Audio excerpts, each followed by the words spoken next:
PSG Fan TV, bonsoir à tous, bonsoir Iliane. Salut Onip. Alors match avancé des Parisiens, c'était en déplacement à Monaco.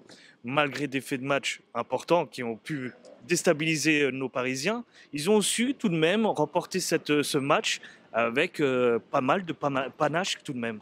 Avec pas mal de panache comme tu as dit Onip, mais surtout avec beaucoup de mental. Exactement. On a eu beaucoup de mental pour revenir dans cette partie alors que on s'en sortait bien en première mi-temps. Deuxième mi-temps, deux actions de Marquinhos qui pourtant la saison passée avait su se remettre dans le droit chemin. Là Marquinhos, la relance sur le penalty que tu concèdes, tu fais une relance foireuse dans les pieds d'un Monégasque. Après, derrière, tu fais une main. Bon, la main, elle est sévère. Elle est sévère, ça, je te l'accorde. Par contre, le deuxième but, t'es aux fraises.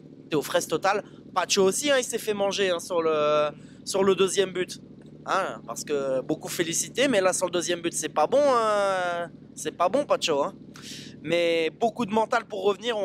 On égalise tout de suite après. But de Dembélé sur une frappe de Ruiz un peu ratée, mais vas-y, Dembélé suit bien. Le gardien, il relâche. Ça finit au fond. On prend. Et après, le coaching de Luis Enrique. Coaching gagnant. Entrée de Gonzalo Ramos. Quelques minutes après, corner.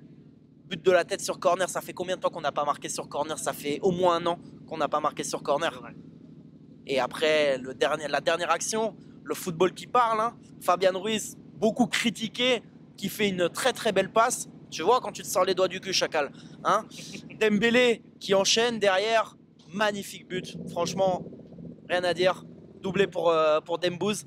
Je pense qu'il a pris un peu sur lui après tout ce qui s'est passé, tout ce qu'a pu se dire dans la presse. Sa relation un peu avec Luis Enrique, conflictuelle. Il a réussi à reprendre sur lui. C'est bien, il le faut. Alors malgré un fait de match important qu'on a pu souligner de cette première mi-temps, on a vu à travers un Luis Enrique, notre coach, un calme, une sérénité auprès des joueurs.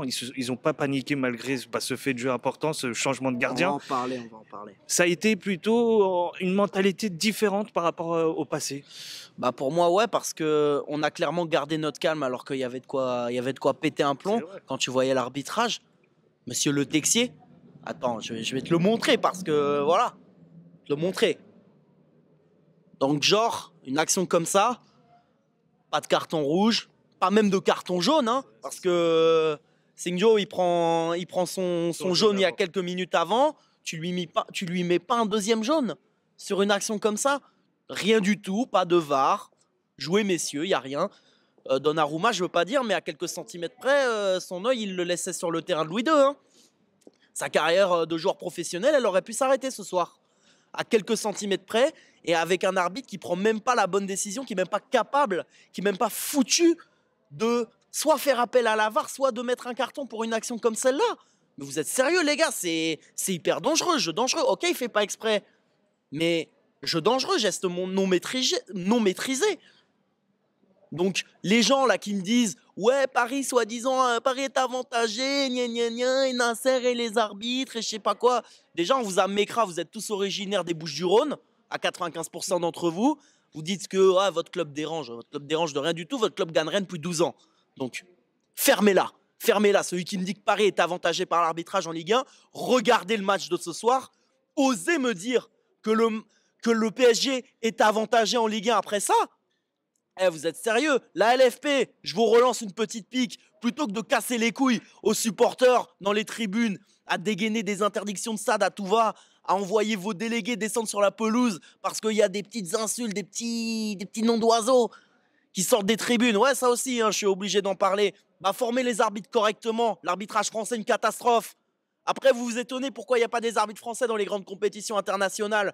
Les mecs, ils prennent le melon, un melon démesuré. Ils sont même pas capables d'arbitrer correctement. C'est ça la pub que vous faites pour la Ligue 1? Non, sérieux, arrêtez vos bêtises. À chaque fois, sur toutes les grandes affiches de Ligue 1, ou presque, on a toujours des faits de jeu, des arbitres qui savent pas tenir leur match, des arbitres qui savent rien faire. Donc à un moment, ça commence à bien faire. Formez les arbitres correctement, s'il vous plaît. Alors, dernier point que je vais souligner avec toi, c'est ce dernier match avant cette nouvelle année qu'on va entamer, qu'on reste invaincu. C'est tout de même un point important pour toi? C'est un point important, évidemment. Il fallait rester invaincu sur cette fin d'année. le signal est positif en Ligue 1. On sait qu'en Ligue des Champions, c'est un peu plus compliqué. Il y aura des combats à mener, hein, 2 matchs à aller gagner. Ouais. Un à la maison, un contre Manchester City et un autre face au VfB Stuttgart à l'extérieur. Donc je pense que ce PSG est sur la bonne voie, mais que voilà, on a beaucoup de choses à améliorer encore. Luis Enrique doit trouver la bonne formule, doit encore travailler. La preuve, c'est qu'il change quand même pas mal de fois ses joueurs. Ça veut dire qu'en vrai, il cherche la bonne formule, il cherche la formule gagnante. Il veut nous faire avancer. Donc, les médias, vos petites salades aussi, à droite, à gauche, arrêtez un petit peu ça, restez concentrés. Vous pouvez parler, pérorer, dire ce que vous voulez. Non, on avance. Voilà. Et Adi Hutter, au passage, dis à tes joueurs de se calmer parce que ce soir, je sais pas s'ils étaient agressifs à cause de ton blaze. Hein, et tu vois, on est quasi de la même nationalité, mais voilà. Merci bien. Je te remercie, Liane. Allez, bonne soirée.